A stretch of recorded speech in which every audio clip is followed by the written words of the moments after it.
नमस्कार. 91 India news network मध्ये आपले सर्वांचे स्वागत. 91 इंडिया न्यूज नेटवर्क आता संपूर्ण महाराष्ट्रभर आपल्या आजूबाजूच्या ताज्या बातम्या पाहण्यासाठी आजच आमच्या चॅनलला लाईक, शेअर, सबस्क्राइब करा. तसेच 91 India news network app Google play store वर जाऊन डाउनलोड करा. अधिक माहितीसाठी www.91indiannewsnetwork.com ला भेट द्या. नृत्यांगना गौतमी पाटील ही तिच्या नृत्याने प्रेक्षकांची मन जिंकत असते. गौतमीचा डान्स आणि तिच्या अदा प्रेक्षकांना घायल करतात. गौतमी नेहमी कोणत्या ना कोणत्या कारणामुळे चर्चेत असते. आज पुण्यातील पत्रकार परिषदेमध्ये गौतमी पाटीलने मराठा आरक्षण, आगामी चित्रपट आणि हिंदवी पाटील अशा विविध विषयांवर चर्चा केली. मराठा समाजाला आरक्षण मिळालेच पाहिजे, मला देखील आरक्षण हवंय असं तिने यावेळी सांगितलं. मराठा समाजाला 24 डिसेंबर पर्यंत आरक्षण द्यावे, अन्यथा सरकारला पुढील आंदोलन जड जाईल असा इशारा मनोज जरांगे पाटील यांनी दिला आहे. त्यामुळे 24 डिसेंबर नंतरचे आंदोलन कसे असणार याबाबत वेगवेगळ्या चर्चा सुरू आहे. असे असताना सोशल मीडियावर 24 डिसेंबर नंतर मुंबईत जरांगेचा ट्रॅक्टर मोर्चा धडकणार असल्याची चर्चा सुरू आहे. विशेष म्हणजे गावागावात मराठा आंदोलकांकडून ट्रॅक्टर्स व कार्यकर्ते घेऊन मुंबईत जाण्याची तयारी करण्यात येत आहे. विशेष म्हणजे सोशल मीडियातून ट्रॅक्टर मोर्चाच्या निमित्ताने जोरदार वातावरण निर्मिती करण्यात येत असल्याचे देखील दिसत आहे.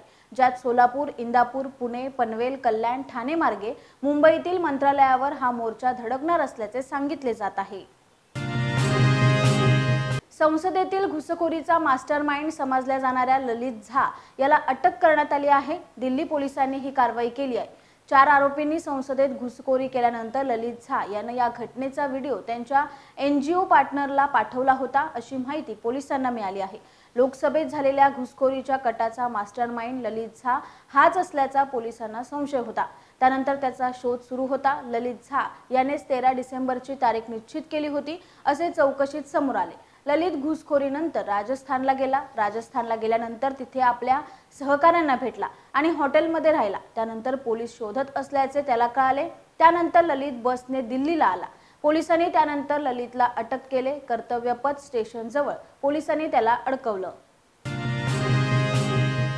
एकीकडे नागपुरात हिवाळी अधिवेशन सुरू असून आजचा 6वा दिवस आहे, तर दुसरीकडे राज्यातील सरकारी कर्मचाऱ्यांनी जुनी पेन्शन योजनेच्या मागणीसाठी आजपासून संपाची हाक दिली आहे. त्यामुळे राज्यातील 17 लाख शासकीय कर्मचारी संपावर गेले आहेत. राज्यातील छत्रपती संभाजीनगर, मुंबई, कोल्हापूर, नागपूर, नाशिकसह सर्वच जिल्ह्यातील शासकीय कर्मचारी या संपात सहभागी झाल्याचे पाहायला मिळत आहे. तर संभाजीनगर आणि नाशिक जिल्ह्यात आरोग्य विभागाच्या कर्मचाऱ्यांनी सकाळी जोरदार निदर्शने करत संपाची सुरुवात केली आहे. राज्यात आरक्षणाचा मुद्दा तापला असतानाच मराठा आरक्षणाच्या मागणीसाठी होत असलेल्या आत्महत्या सत्र सुरूच असल्याचे पाहायला मिळत आहे. छत्रपती संभाजीनगर जिल्ह्यातील फुलंब्री तालुक्यातील खामगाव येथे आणखी एका मराठा तरुणाने आत्महत्या केल्याची धक्कादायक माहिती समोर येत आहे. विशेष म्हणजे या 39 वर्षीय तरुणाने छत्रपती शिवाजी महाराजांच्या स्मारकासमोरच विष घेऊन आत्महत्या केल्याने खळबळ उडाली आहे. प्रसिद्ध अभिनेता श्रेयस तळपदे शूटिंग दरम्यान हृदयविकाराचा झटका आलाय. मुंबईत शूटिंग संपल्यानंतर श्रेयसला अस्वस्थ वाटू लागलं आणि तो बेशुद्ध झाल्याची माहिती मिळाली. या प्रकरणानंतर श्रेयसला तातडीने रुग्णालयात दाखल केलं गेलं. त्यानंतर तात्काळ अँजिओप्लास्टी सर्जरी करण्याचा निर्णय घेतला. Shreyas Talpade welcome to the jungle या चित्रपटाचं शूटिंग करण्यात व्यस्त होता. श्रेयस तळपदेला तातडीने मुंबईतील बेलेव्ह्यू रुग्णालयात दाखल करण्यात आलं आहे. डॉक्टरांनी श्रेयसवर अँजिओप्लास्टी केली असून ही शस्त्रक्रिया यशस्वी झाल्याची माहिती आहे. गुरुवारी श्रेयसला रुग्णालयात दाखल करण्यात आले. जवळपास रात्री 10 वाजण्याच्या सुमारास त्याच्यावर शस्त्रक्रिया झाली. आता त्याच्या प्रकृतीत सुधारणा होत असून प्रकृती स्थिर आहे.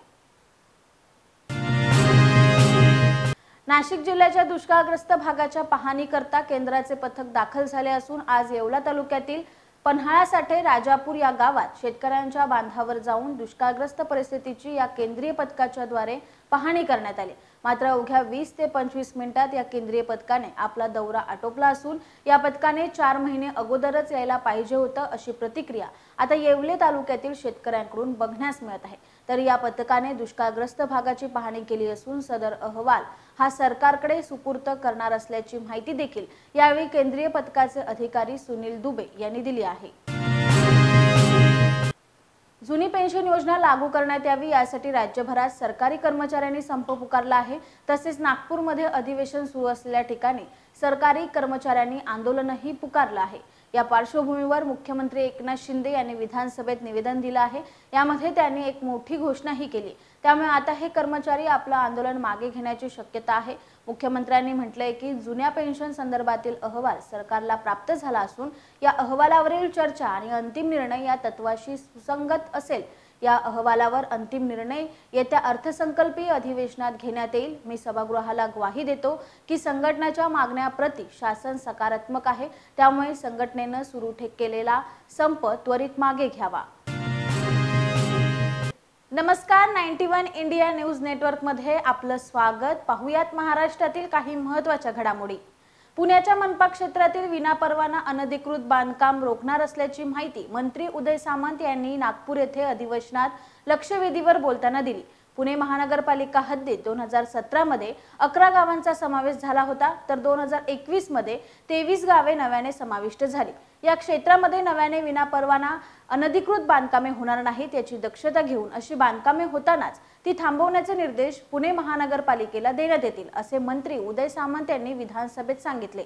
आमदार सुनील टिंगरे यांनी बांधकामे पूर्णत्वास जात असताना त्यावर कारवाई करण्यात येत असल्याने नुकसान होत असल्याबाबतची लक्षवेधी सूचना मांडली होती। नमस्कार, 91 इंडिया न्यूज नेटवर्क मध्ये आपले सर्वांचे स्वागत। 91 इंडिया न्यूज नेटवर्क आता संपूर्ण महाराष्ट्रभर आपल्या आजूबाजूच्या ताज्या बातम्या पाहण्यासाठी आजच आमच्या चॅनलला लाईक, शेअर, सबस्क्राइब करा।